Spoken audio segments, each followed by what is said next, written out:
सहनाववतु सहनौ भुनक्तु सह वीर्यं करवावहै तेजस्विनावधीतमस्तु मा विद्विषावहै। ओम शांति शांति शांति। वैदिक जीवन पद्धति की इस कक्षा में आप सबका हार्दिक स्वागत है, अभिनंदन है, वंदन है। तप की चर्चा चल रही है और वास्तव में इतनी महिमा तप की गाई है, जितने भी हमने मंत्रों को अथवा श्लोकों का स्वाध्याय किया, तो तप से संसार में हम सब कुछ पा सकते हैं और बिना तप के जो कुछ हमारे पास है वह भी हमारे पास न रह करके नष्ट हो सकता है। इसलिए तप का जो महत्व है, ऋषियों ने बहुत ही विचार करके, बहुत ही धीरता के साथ, गंभीरता के साथ इसको समझा, जाना, परखा और इसकी महिमा का वर्णन हमारे लिए किया। उसको स्वयं अपने जीवन में पहले उतारा है, उसके बाद परोपकार के लिए, संसार के उत्कर्ष के लिए तप की महिमा का गुणगान किया है। हमको इस पर पूरा विश्वास करके इसका पालन सदा करना चाहिए। और ये बात कही कि तप की जो महिमा है वो महान है और तप से मृत्यु पर भी विजय प्राप्त की जा सकती है। अभी जब ये शिविर चल रहे हैं रोगियों के, ऐसे ऐसे रोगी आते हैं कि जिन्होंने सैकड़ों बार मृत्यु को अपने निकट पाया। चिकित्सकों ने उनको जवाब दे दिया कि अब कोई आशा ना रखें,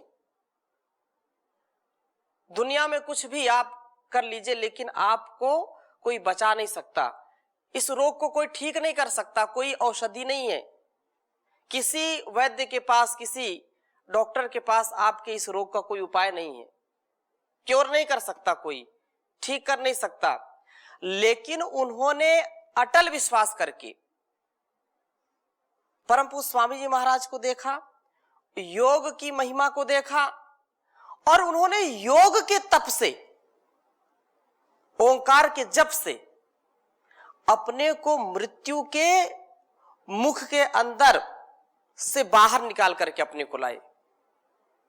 तो इसमें सबसे बड़ी बात यही है कि जो व्यक्ति तप करता है, पुरुषार्थ करता है, जीवन को जीने के लिए जो वस्तुएं, जो संसाधन हमारे लिए नितांत आवश्यक हैं, उनको पाकर के भी यदि हम तप नहीं करते हैं, हम पुरुषार्थ नहीं करते हैं, तो हम जीवन में कभी भी उत्कर्ष को प्राप्त नहीं हो सकते, कभी उन्नति को प्राप्त नहीं हो सकते।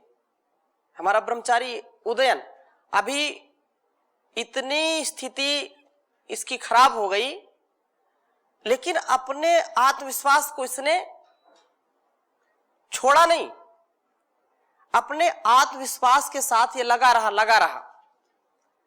3-4 दिन आईसीयू में भर्ती होने के बाद डॉक्टरों ने बड़ी मशक्कत के बाद इसके साहस और इसके आत्मविश्वास से इसको इतनी जल्दी क्योर कर दिया, ठीक कर दिया। तो ये तप का बड़ा परिणाम है, बहुत महान इसका फल है। और बिना तप के जीवन में हम निष्फल जीवन जी करके इस जीवन को निरर्थक ही बनाते हैं। तो कोई व्यक्ति तप को केवल ये कहे कि एक पैर से खड़ा है या कई दिन व्रत रहता है, अन्न जल छोड़ करके कोई निर्जला व्रत रहता है, कोई आंख बंद करके बैठ जाए, ये सारे तप के एक भाग हो सकते हैं, हिस्सा हो सकते हैं, उसका निषेध नहीं है, लेकिन तप की यही कंडीशन है, यही इसका तरीका है और तरीका नहीं है, तो ये बिल्कुल कभी हमको ध्यान इस पर नहीं देना चाहिए, क्योंकि तप से हम सीखते हैं कि संघर्षों को कैसे पार किया जाता है, भूख प्यास सर्दी गर्मी को कैसे सहा जाता है। अनेक बार, अभी कल ही हमारे बड़े आदरणीय और परम पूज्य स्वामी जी महाराज के प्रति, पतंजलि योग पीठ के प्रति अनन्य श्रद्धा का भाव रखते हैं, वैदिक जीवन पद्धति सदा देखते रहते हैं, तो तब की चर्चा सुनकर के कल ही उनसे मैं मिला और उन्होंने करोड़ों रुपए इस अनुष्ठान में उन्होंने दान दिए हैं, वैदिक गुरुकुलम ट्रस्ट, वैदिक कन्या गुरुकुलम ट्रस्ट। तो कल पूछने लगे कि स्वामी जी आप ये बताइए, यदि तप को एक वाक्य में परिभाषित करना पड़े तप क्या है, तो क्या उत्तर हम दें, क्या हम समझें इसको। तो मैंने अपने शब्दों में कहा कि जितना हमने स्वाध्याय किया अभी तक, जो भी पढ़ा, उसमें मेरी समझ में केवल ये बात आई अभी तक कि अपने स्वधर्म, अपने स्वकर्म का पालन करते करते जो कुछ भी बाधाएं हमको अपने मार्ग से विचलित करने वाली आती हैं, उन बाधाओं को सहन करना, उन बाधाओं से अपने को बड़ी सरलता के साथ, बिना किसी दबाव के, बिना किसी तनाव के, जब हम पार कर लेते हैं उन बाधाओं को, तो वह तप का फल होता है। तप यही है उन बाधाओं को हंसते मुस्कुराते हुए सहन करना, बिना किसी दबाव के, बिना किसी तनाव के। चाहे हम विद्यार्थी हैं, चाहे ब्रह्मचारी हैं, चाहे कर्मचारी हैं, चाहे हम सन्यासी हैं, चाहे वानप्रस्थी, चाहे गृहस्थी हैं, चाहे मां का उत्तरदायित्व निभा रही हो, चाहे पिता का उत्तरदायित्व निभा रहे हो, चाहे अध्यापक का उत्तरदायित्व निभा रहे हो, जो कुछ भी इस संसार में हम उत्तरदायित्व निभा रहे हैं, तो ये सरल काम नहीं है। उत्तरदायित्वों को निभाना इतना आसान नहीं है। अपनी जिम्मेदारी को, अपनी जो जवाबदेही है, उसको निभाना इतना सरल नहीं है। एक छोटे से बच्चे को पालना पोसना, उसका लालन पालन करना बड़ा कठिन काम है। तो जो कुछ भी, चाहे वह किसान के रूप में हो, चाहे नौजवान के रूप में हो, चाहे व्यापारी के रूप में हो, चाहे भंडारी के रूप में हो, चाहे पाचक के रूप में हो, चाहे परिचायक के रूप में हो, अनेक कष्ट हमको मिलते हैं अपनी ड्यूटी को करते हुए। अपने कर्तव्यों का निर्वहन करते समय हमको अनेक प्रकार से लोग प्रताड़ित करते हैं, अनेक प्रकार से वातावरण भी हमको अपने मार्ग से विचलित करने का प्रयास करता है। उन सारे प्रयासों को, उन सारी बाधाओं को हम सहन करें, वही तप है। अपने कर्तव्य कर्म से एक पग भी बाधाओं को देख करके जो डिगते नहीं, जो हटते नहीं, जो भटकते नहीं, वही सच्चे तपस्वी होते हैं। एक माता जी आई और कहने लगी, स्वामी जी आपका जो कार्यक्रम है ये तो बच्चों जैसा कार्यक्रम है। आप जो बताते हैं, दिल्ली की माता जी हैं, तो वो कह रहे हम देखते हैं, लेकिन ये बच्चों जैसा कार्यक्रम आपका है। हमने कहा कैसे?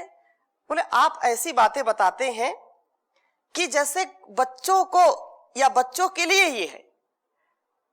हमने कहा यदि ऐसा है तो यदि हमको बात समझ में आती है तो बच्चों जैसा ही हम बन जाएं तो वही तपस्या है। बच्चों जैसा निष्कपट, निश्चल, निर्मल स्वभाव यदि हमारा हो जाए तो यही तो जीवन जीने की कला है। बच्चे धूप हो, सर्दी हो, गर्मी हो, बरसात हो, उनको कोई टेंशन में देखता नहीं है। उनको कोई तनाव होता है क्या? उनको अपने काम से काम, खेलना है तो खेलेंगे, पढ़ना है तो पढ़ेंगे, सोना है तो सोएंगे, खाएंगे तो खाएंगे, बिल्कुल आराम से बिना तनाव के वो सब कुछ सहन करते हैं। लेकिन जो बड़ा व्यक्ति होता है उसको थोड़ी सी प्रतिकूलता यदि नजर आती है तो उसका चेहरा देखो कितना बिगड़ता है। उसके जो है भौं बड़ी सिकुड़ जाती है, उसको बड़ा तनाव हो जाता है, टेंशन आ जाती है। समय से भोजन नहीं मिला तो टेंशन, समय से पानी नहीं मिला तो टेंशन, यदि कमरे में बैठा है कूलर नहीं चल रहा तो टेंशन, गर्मी लग रही है ठंडा पानी नहीं मिल रहा तो टेंशन, फ्रिज नहीं चल रहा तो टेंशन, सर्दी आ गई और उसको देवी ने, धर्मपत्नी ने गरम गरम चाय नहीं दी तो टेंशन। ये टेंशन ही हमारे जीवन को बिल्कुल निष्क्रिय कर देता है, खराब कर देता है।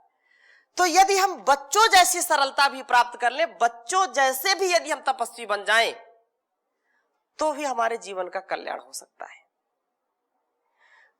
सारे संसार का जो वैभव है यदि हम तपस्या पूर्वक अपने को सबल नहीं बनाते हैं, निर्बल बना लेते हैं भोग भोग करके, दुर्बल अपने आप को बना लेते हैं, तो चाहे व्यक्ति कितना भी जो है वेल्थ वाला हो और जब तक उसकी हेल्थ नहीं ठीक है तो संसार की सारी वेल्थ व्यर्थ है।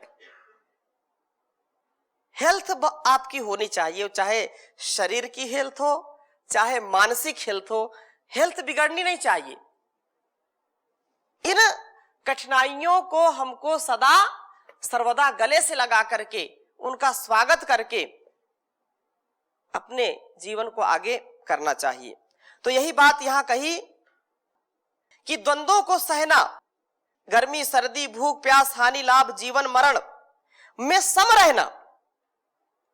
किसी को थोड़ा सा शारीरिक पीड़ा होती है, उसको बड़ा कष्ट होता है कि अब तो संसार से मैं विदा हो जाऊंगा, अब तो बड़ा कठिनाई है, फला को बुलाओ फला को बुलाओ, अब मैं नहीं बचूंगा, मुझको बचाओ।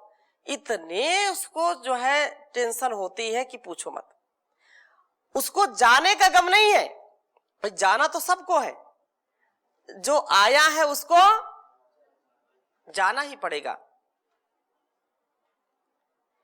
कोई आता कोई जाता, सबसे थोड़े दिन का नाता, जिसका भी आश्रय लेते हैं वह उपकार रहेगा कितने दिन, यह प्यार रहेगा कितने दिन, सत्कार रहेगा कितने दिन, मानव सोचो जग के सुख का। तो वो सुख को नहीं छोड़ना चाहता है, और जो सुख को नहीं छोड़ना चाहता है वो जीवन में कभी तपस्वी नहीं बन सकता है, क्योंकि द्वंद्व सहन नहीं करेगा। भाई द्वंद्व को सहन करेगा, कष्ट सहन करेगा तो थोड़ा सा दुख तो मिलेगा आंशिक रूप में। इसलिए यह आवश्यक है कि विपत्तियों में धैर्य को नहीं छोड़ना। तो कहा कि भयंकर से भयंकर विपत्तियां आ जाएं, आपत्तियां लोग करें तो भी धर्म को नहीं छोड़ना, तप को नहीं छोड़ना। तप की महिमा महान है, तप के द्वारा ही इस जहान को लोग महान बनाते हैं। तप के द्वारा ही मनुष्य अपने अभिष्ट पद को प्राप्त करता है। पाप या अपूर्णता को दूर करके चरित्र को उज्जवल व पवित्र बनाता है। धीर पुरुष तप द्वारा ही संसार में उन्नति के पथ पर विराजमान होता है। धीर गंभीर हमको होना पड़ेगा। जब तक हमारे अंदर धीरता गंभीरता नहीं आएगी, स्थिरता नहीं आएगी, तब तक तप नहीं करेंगे। क्योंकि तप थोड़ी देर कर लिया और थोड़ी सी प्रतिकूलता आ गई तो छोड़ दिया, तो उसको फिर वो सफलता मिलेगी नहीं, उसको उतनी उन्नति नहीं प्राप्त हो सकती है। तो कहा कि जीवन में तपस्वी बने। अध्रुवे ही शरीरो यो न करोति तपोर्जनम सा पश्चात्तप्यते मूढ़ो मृता गत्वात्मनो गतिम। बहुत सुंदर श्लोक कहा है कि बिना तप के व्यक्ति कैसा हो जाता है। इसको एक बार लिखेंगे। अध्रुवे ही शरीरो यो, अध्रुवे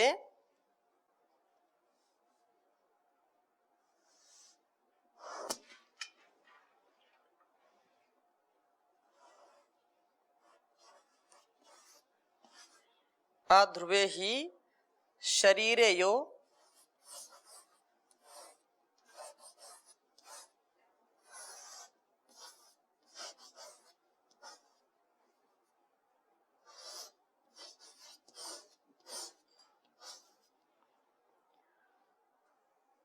न करोति तपोर्जनम।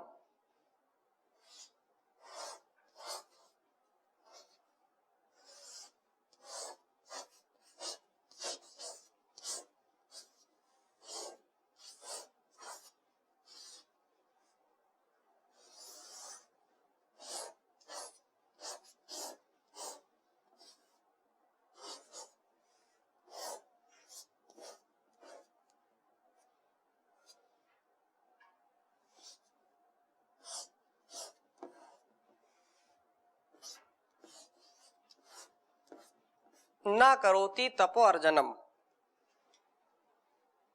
और कह दिया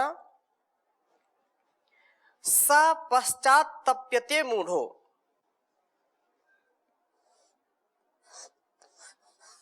स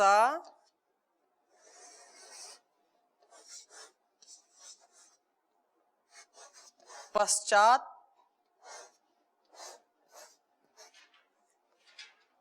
तप्यते मूढ़ो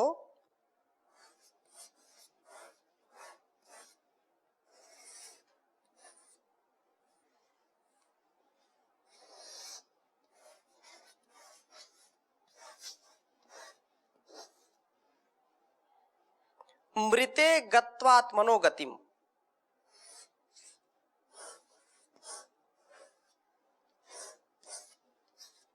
मृते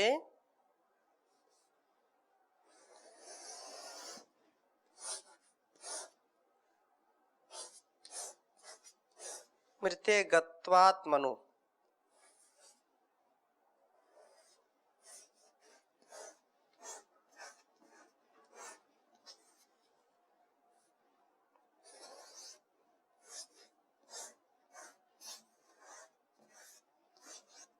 गतिम।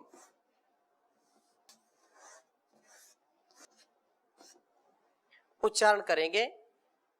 अध्रुवे ही शरीरे यो न करोति तपोर्जनम सा पश्चात्तप्यते मूढ़ो मृते गत्वात्मनो गतिम। अध्रुवे ही शरीरे यो न करोति तपोर्जनम सा पश्चात्तप्यते मूढ़ो मृते गत्वात्मनो गतिम। तो बहुत ही सुंदर बात कही कि वास्तव में जो इस शरीर को आलसी बना लेता है, इस शरीर को प्रमादी बना लेता है, इस शरीर से कुछ तप नहीं करता है, तो यह शरीर क्षण भंगुर है, ये शरीर हमेशा तो रहने वाला नहीं है, ये तो मिट्टी में मिलने वाला है, ये क्षण भंगुर है। सामान 100 बरस का है, पल की खबर नहीं, पता नहीं किस क्षण ये मिट्टी में मिल जाए, कोई इसका सहारा नहीं है। इसलिए कह रहे हैं कि यह क्षण भंगुर है, पानी के बुलबुले जैसा है। जो मनुष्य इसे पाकर के तप का अनुष्ठान नहीं करता है, जो इसको पाकर के तपस्या नहीं करता है, वह क्या है? वह मूढ़ है, अर्थात वह मूर्ख है। वह मूर्ख मरने के पश्चात जब अपने कर्मों का फल उसको मिलता है, तब बाद में वह पश्चाताप करता है कि हाय हाय, इस जीवन में हमने कुछ नहीं प्राप्त किया। केवल उसके पास पश्चाताप रह जाता है। इसलिए संसार में हमको तपस्वी बनना पड़ेगा, अपने जीवन के उपकार के लिए, संसार के उपकार के लिए, परमार्थ के लिए, आत्म मोक्षार्थ के लिए। यदि हमने तप नहीं किया तो संसार हमको मिल करके भी इसका कोई मतलब नहीं रहेगा। तो तप करो, परंतु एक बात और कही, विनयेन विनाचीर्णम अभिमानेन संयुतम महच्चापि तपो व्यर्थम इत्येद अवधार्यताम। बहुत सुंदर बात कही कि तप तो करना है, लेकिन इस बात को भी समझना है। क्या समझना है? कि विनयेन विनाचीर्णम अभिमानेन संयुतम। यह समझ लेना चाहिए कि विनय के बिना, विनयशीलता के बिना, यह जो अभिमान पूर्वक किया हुआ तपस्या है, अभिमान को बढ़ाने के लिए तप नहीं होता है, स्वाभिमान को बढ़ाने के लिए तप होता है। इसलिए आपको तप करना है, तप से आपको विचलित नहीं होना है, लेकिन विनय का संयुतम, अभिमान का त्याग, अभिमान पूर्वक किया हुआ कितना भी बड़ा तप हो, वह व्यक्ति को नष्ट कर देता है। अभिमान से व्यक्ति का जीवन अभिशाप बन जाता है, उसको पल पल हर क्षण कष्ट मिलता है।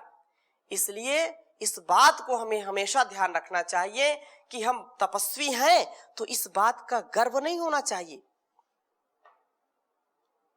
इस बात का अभिमान नहीं होना चाहिए हम तो बहुत तपस्वी हैं। क्योंकि विचार करें, अभिमान व्यक्ति को चूर चूर कर देता है। अभिमान से जो है किया हुआ तप व्यर्थ ही होता है। तप का तात्पर्य यह है कि उसके अंदर और विनयशीलता का आधान हो जाए। जो व्यक्ति तपस्वी होगा, अत्यंत विनम्र, अत्यंत शालीन होगा, और इसमें जिसमें थोड़ा सा घमंड आ जाए, गर्व आ जाए, तो समझो इसने तपस्या को अभी जो है सिद्ध नहीं किया, तपस्वी अभी नहीं है, अभी कैटेगरी में चल रहा है, अभी अभ्यास कर रहा है, अभ्यासी हो सकता है। अभिमान बड़े बड़े को नष्ट कर देता है। और विचार करो, चाहे वो रावण हो, कंस हो, दुर्योधन हो, बड़े बड़े सूरमाओं को मिट्टी में मिला दिया। तेरे जैसे लाखों आए, लाखों इस माटी में समाए, रहा ना नाम निशान रे बंदे, मत कर तू अभिमान रे बंदे। बहुत काम पर जीवन थोड़ा, उस पर मन का चंचल घोड़ा, सोच समझ नादान रे बंदे, मत कर तू अभिमान रे बंदे। तो अभिमान नहीं करना है। अभिमान से व्यक्ति शमशान में पहुंच जाता है, उसका अरमान सब यहीं धरा रह जाता है, अपने अरमानों को वह साकार नहीं कर पाता है, तो हमको अभिमान युक्त तप से बचना है, जिसमें विनयशीलता बढ़े, जिसमें समरसता, परस्परता, पवित्रता, शुचिता बढ़े, शालीनता बढ़े, ऐसे तप को हम सदा आत्मसात करें। हमारे जीवन में सुख और शांति, आनंद का आधान होगा। इन्हीं शुभ कामनाओं के साथ, शुभ संकल्पों के साथ आज की कक्षा को यहीं विराम देते हैं। शेष चर्चा अगली कक्षा में करेंगे। ओम शांति शांति शांति।